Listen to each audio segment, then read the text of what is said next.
Video like जरूर कर लीजिए और ऐसे वीडियो लगातार फ्री में पाने के लिए चैनल को तुरंत सब्सक्राइब कर लीजिए और बेल आइकन को जरूर टैप कर लीजिए ताकि आगे भी सारे वीडियो आपको मिलते रहे। यूट्यूब में फॉलो करते हैं तो प्लीज ये वाला फ्री टेलीग्राम चैनल जरूर ज्वाइन कर लीजिएगा। सारे नोटिफिकेशन सारे अपडेट यहीं पे आते हैं, ध्यान रखिए। दोस्तों एक बार फिर से आपका स्वागत है यूपीपीएससी बेस्ट ऑनलाइन कोचिंग के इस यूट्यूब चैनल पर। दोस्तों आज की इस वीडियो में हम लोग साइंस के एक महत्वपूर्ण बिंदु के बारे में पढ़ेंगे, शाखा एवं उपशाखा, अर्थात किस ब्रांच के अध्ययन को क्या नाम दिया जाता है, इसके बारे में हम लोग आज सीखेंगे। यह क्लास आपके प्रतियोगी परीक्षा के साथ साथ दैनिक जीवन के लिए भी अत्यंत महत्वपूर्ण है। आपको इसमें पता चलेगा कि किस चीज के अध्ययन को क्या नाम दिया जाता है। तो दोस्तों शुरू करते अपने आज के इस महत्वपूर्ण क्लास को। इससे पहले एक जरूरी सूचना, अगर आप टीम के पेड कोर्सेज से जुड़ना चाहते हैं पीसीएस के कंप्लीट प्रिपरेशन के लिए, तो आप इन दिए गए नंबर पर कॉल या व्हाट्सएप करके टीम के पेड कोर्स से जुड़ने की प्रक्रिया समझ सकते हैं। ये ज्ञान सर का व्हाट्सएप नंबर है, आप यहाँ से व्हाट्सएप के माध्यम से भी जानकारी प्राप्त कर सकते हैं। और दो सबसे पहले दिया पैथोलॉजी। पैथोलॉजी का मतलब होता है रोगों की प्रकृति, लक्षणों एवं कारकों का अध्ययन, अर्थात रोगों के बारे में पढ़ने की जो क्रिया होती है या फिर जो हम लोग रोगों के बारे में पढ़ते हैं इसे पैथोलॉजी नाम दिया जाता है। पैरासिटोलॉजी में हम लोग पढ़ते हैं परजीवियों के बारे में, जो पैरासाइट्स होते हैं इनका अध्ययन किया जाता है पैरासिटोलॉजी के अंतर्गत। विषाणु विज्ञान अर्थात वायरोलॉजी में वायरसेस का अध्ययन किया जाता है, विषाणुओं का अध्ययन होता है। बैक्टीरियोलॉजी में बैक्टीरिया का अध्ययन किया जाता है जिसे कि जीवाणु कहते हैं। इसी तरीके से एंटोमोलॉजी की बात करेंगे तो एंटोमोलॉजी में किया जाता है कीटों का अध्ययन, जो कीट पतंग होते हैं उनको एंटोमोलॉजी में पढ़ते हैं। मिर्मैकोलॉजी चींटियों का अध्ययन है, चींटियों के बारे में अगर आप पढ़ेंगे तो उसे मिर्मैकोलॉजी कहा जाएगा। मैलेकोलॉजी ये मोलस्का के बारे में अध्ययन किया जाता है। मोलस्का की बात करेंगे, देखिए जब कभी भी आप किंगडम एनिमेलिया अर्थात जंतु जगत को वर्गीकृत करेंगे तो आपको उसमें वर्ग देखने के लिए मिलेगा, जो जैसे आपने देखा होगा पोरीफेरा, नाइडेरिया, सिलेंट्रेटा, है ना। इसके बाद मोलस्का, आर्थ्रोपोडा, हेमिकार्डेटा, कार्डेटा, ऐसे नाम आपको देखने के लिए मिलेंगे। तो उसी में एक ग्रुप होता है मोलस्का जिसके बारे में पढ़ना मैलेकोलॉजी कहलाता है। इक्थियोलॉजी में मछलियों की संरचना अर्थात मछलियों का जो अध्ययन होता है उसको इक्थियोलॉजी नाम दिया जाता है। चलिए दोस्तों और आगे बढ़ते हैं। देखिए यहाँ पर दिया है सर्पेंटोलॉजी, नाम से पता चल रहा है सर्प है ना, सर्पेंटोलॉजी। सर्पेंटोलॉजी में सांप का अध्ययन किया जाता है। हर्पेटोलॉजी में उभयचर और सरीसृप के बारे में पढ़ते हैं। उभयचर का मतलब ये होता है कोई भी ऐसा जीवधारी जो जल और स्थल दोनों जगह निवास कर सकते हैं। सरीसृप मतलब वे जीवधारी जो रिंग करके चलते हैं उन्हें सरीसृप कहते हैं।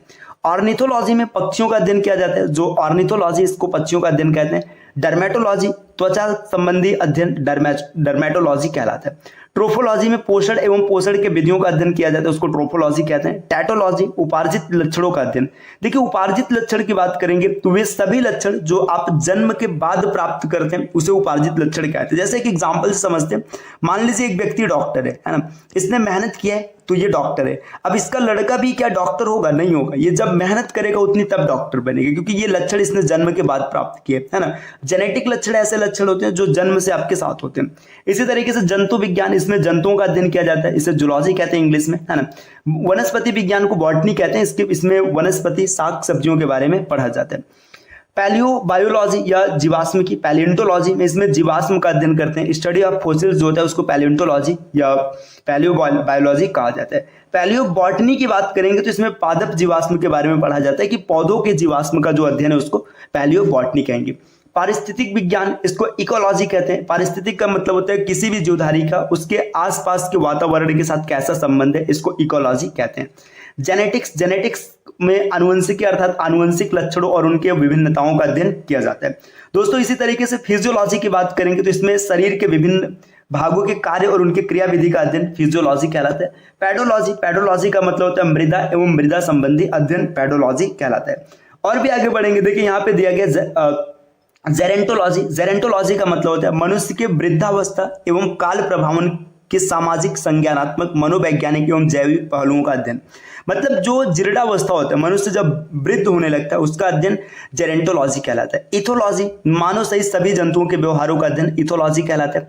बायोनिक्स जैविक जगत के गुण सिद्धांत का प्रयोग द्वारा जो आधुनिक उपकरण व अभियांत्रिकी तंत्रों का निर्माण करना है, इसको बायोनिक्स कहते हैं।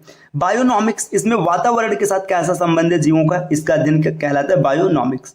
मायोलॉजी मनुष्य के पेशियों का अध्ययन कहलाता है मायोलॉजी। मैमोलॉजी की बात करेंगे तो स्तनधारी जंतुओं का अध्ययन मैमोलॉजी कहलाता है। मैमल्स आपने नाम सुना होगा, मैमल्स मतलब स्तनधारी, तो इसके अध्ययन को मैमोलॉजी कहते हैं। इसी तरीके से दोस्तों बायोनॉमी की बात करेंगे तो बायोनॉमी है जीवन के नियमों से संबंधित अध्ययन जो होता है, इसको बायोनॉमी नाम दिया जाता है ना।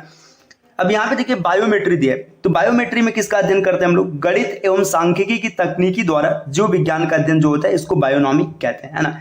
इसी तरीके से फ्रेनोलॉजी है। फ्रेनोलॉजी में मस्तिष्क के विभिन्न अंगों का जो अध्ययन होता है इसको फ्रेनोलॉजी कहते हैं। दोस्तों अगर एंथोलॉजी की बात करेंगे तो एंथोलॉजी का मतलब होता है फूलों का अध्ययन। जो फूलों का अध्ययन है उसको एंथोलॉजी नाम दिया जाता है। एग्रोस्टोलॉजी, ये घास से संबंधित अध्ययन जो होता है उसको एग्रोस्टोलॉजी कहते हैं। तो घास का अध्ययन एग्रोस्टोलॉजी कहलाता है, ये भी आप याद रखिएगा। जो पैलिनोलॉजी होता है इसका अध्ययन होता है विभिन्न प्रकार के पराग कणों का अध्ययन, मतलब जो पराग कण होता है इसका जो अध्ययन होता है इसको पैलिनोलॉजी कहा जाता है। ऑन्कोलॉजी, ऑन्कोलॉजी का मतलब होता है कैंसर संबंधी अध्ययन, मतलब जो कैंसर का अध्ययन होता है इसको ऑन्कोलॉजी कहते हैं। टेरेटोलॉजी का मतलब होता है शारीरिक विकास में आने वाली असमानताओं का अध्ययन, मतलब जो शरीर डेवलप करता है इसमें विभिन्न प्रकार की असमानता आती है, इसको हम लोग कहते हैं टेरेटोलॉजी। ऑस्टियोलॉजी, नाम से पता चल रहा है हड्डियों का अध्ययन, अस्थियों का अध्ययन ऑस्टियोलॉजी कहलाता है। कॉन्ड्रोलॉजी का मतलब होता है उपास्थि का अध्ययन, है ना। सेरोलॉजी का मतलब होता है रुधिर सीरम का अध्ययन, है ना। हिमैटोलॉजी, जो रुधिर का अध्ययन होता है इसको हिमैटोलॉजी कहते हैं। न्यूरोलॉजी, तंत्रिका तंत्र से संबंधित अध्ययन, जो न्यूरॉन्स होते हैं, तंत्रिका तंत्र होता है, इसका अध्ययन न्यूरोलॉजी कहलाता है। दोस्तों और आगे बढ़ेंगे, देखिए यहाँ पर दिया लिथोट्रिप्सी। लिथोट्रिप्सी की बात करेंगे, एक चिकित्सीय प्रक्रिया है जिसमें किरणों की सहायता से गुर्दे, पित्ताशय, मूत्राशय की थैली में स्थित पथरी को तोड़कर मरीज का इलाज किया जाता है, इसे लिथोट्रिप्सी कहा जाता है। एथिक्स का मतलब होता है नैतिक आचार एवं कर्तव्यों का मनोवैज्ञानिक अध्ययन जो होता है उसको हम लोग कहते हैं एथिक्स। तो दोस्तों ये स्टडी की क्लास रही। स्टडी का मतलब है कि किस विभाग के अध्ययन को क्या कहा जाता है। अगर आपको ये सब चीज सीखने में मजा आता है तो आप यूपीपीएससी बेस्ट ऑनलाइन कोचिंग के इस यूट्यूब चैनल को सब्सक्राइब कर सकते हैं। इसके अतिरिक्त अगर आप टीम के पेड कोर्सेज से जुड़ना चाहते हैं पीसीएस के कंप्लीट प्रिपरेशन के लिए, तो आप इन दिए गए नंबर पर कॉल या व्हाट्सएप करके टीम के पेड कोर्स से जुड़ने की प्रक्रिया समझ सकते हैं। चलिए दोस्तों अब आपसे मिलते हैं अगले वीडियो में कुछ नए कॉन्सेप्ट के साथ, तब तक के लिए नमस्कार।